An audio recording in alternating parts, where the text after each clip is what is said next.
My name's Levi. I wanted to give you a quick tutorial on how to operate your rented JCB 1CXT safely. Okay, so this is the fuel gauge. This tells you where the fuel level is at. This is the fuel intake, and so essentially the way you work this, you open this up and you unlock it with the key. Close it back up, twist that in or out. This only takes diesel fuel. Okay, to get in the JCB door handle, you can use this handle. There's a little step right here. Climb in like this.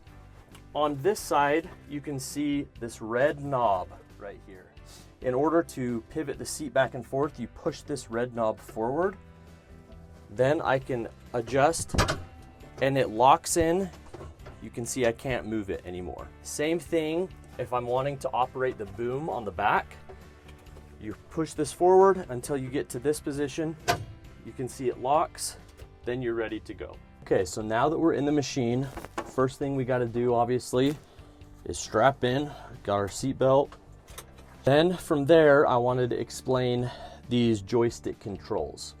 And you can see actually that up here on the left of the windshield and the right of the windshield, it gives a quick explanation of what these controls do. This joystick on the left, it controls your track movement. So if you go forward like this, the machine's gonna go forward.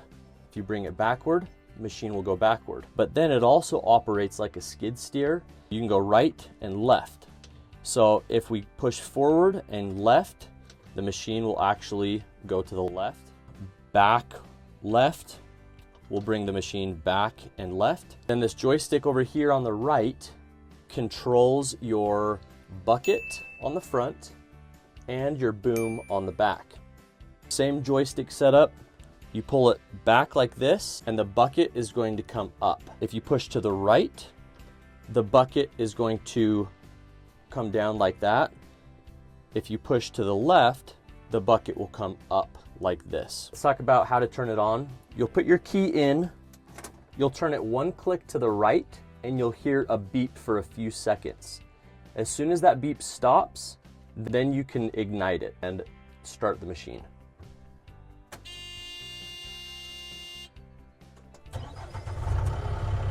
One of the cool things about this machine is the cab has AC. You can see the controls are down here for the AC. If you want the AC or the heater to run, you press this button in. This is the blower. This is the temperature. The next thing I wanted to talk about, this dial right here. It is set to speed mode. So most of the power is being sent to the tracks so that you can go faster, forward and backward. Then if I turn it all the way to the right, most of the power is being sent to the bucket and the boom on the back. In the middle, you have about 50-50 power going to both. So if you're trying to lift heavy loads of dirt or hay or whatever, and you're needing to scoop into it, you want to have it set to the middle. If you're driving from location to location on your site, you likely want to have it turned to the left. And then if you're operating heavy loads, but you're not doing a lot of movement with the tracks, you want to have it set to the right. Okay, so the machine's turned on right now, but you can see if I push this forward or backward, nothing's happening. In order to engage the machine, this button right here, this little light has to be lit up green. So this is a safety feature in case you're kind of moving around in the machine before you're ready. In order to engage it, you need to click this button right here with your thumb. And you can see what happens is this light turns green. That means it's ready to go. This right here is the park brake. If I hit that, I don't know if you can see, but this lit up red. Right now, if I turn it back off, the light comes off. This is what engages either the skid steer controls or the mini excavator controls. If I push this forward, right now the skid steer controls are engaged, and so the bucket on the front will operate. If I flip it back to the mini excavator controls, the mini excavator will now engage. This is for the light up on top of the machine. This is for the brights on the machine. This is operating the boom and being able to extend the boom to lengthen your bucket length. This is the windshield wipers. So this lever right here, right now the RPMs are set to the low mode, but as we crank this up, you'll hear the RPMs increase.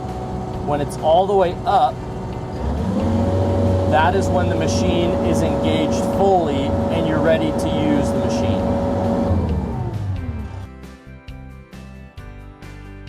Okay, so we're going to talk about the boom controls right now. Engage the boom, we turn this down, we press this button to engage.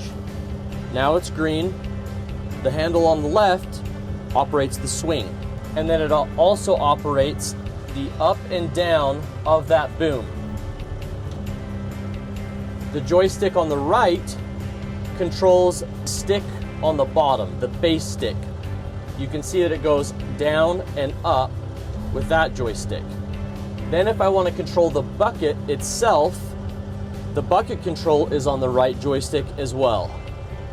If I push out, it goes out. If I pull in, it curls the bucket in. In order to operate this boom with stability, you want to push down on these downriggers. And you'll see when I do that,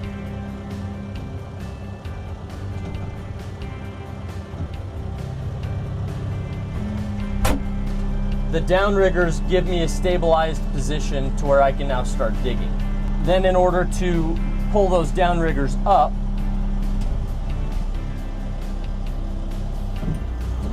you want to make sure you hold that down until you hear that noise and you see the red stick come out of the base. Then let's talk about how to move the actual boom on the slide from left to right. First step is you have to pull this up. So you do that, you can see, by twisting, pulling up, and now I can move that boom left to right.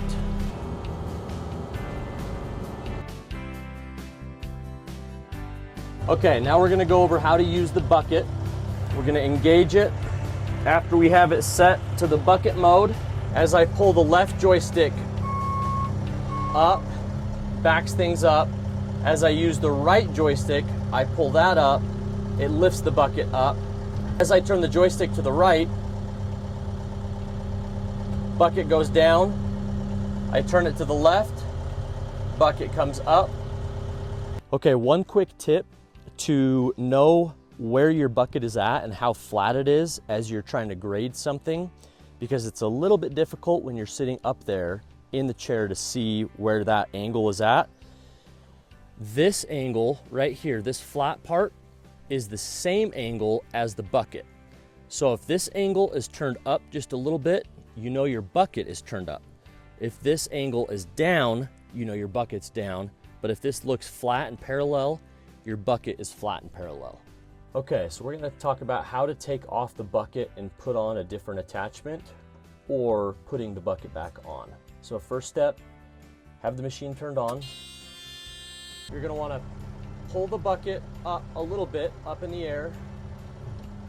Tilt it down just a little bit. You can see we have the bucket raised up just a little bit. And then what we're gonna do is we're gonna pull those two metal handles up and out. So now they're unlocked. We get back in the machine. We want to pull down on the bucket.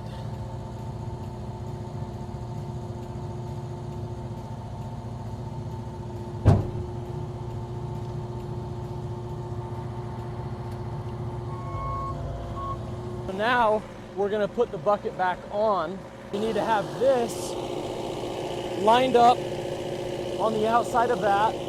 And then when we go to lock those handles again, the handles have a pin that will push down inside of this square. Approach the bucket by turning the bucket down a little bit.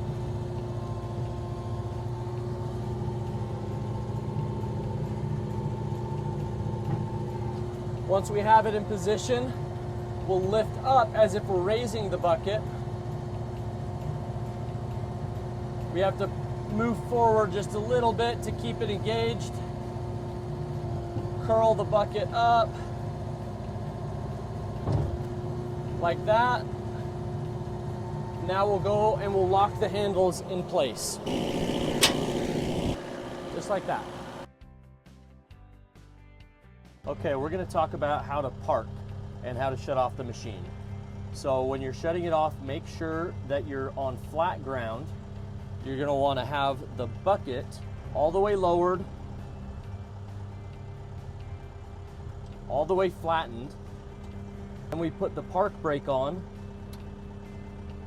We make sure this is lowered all the way down.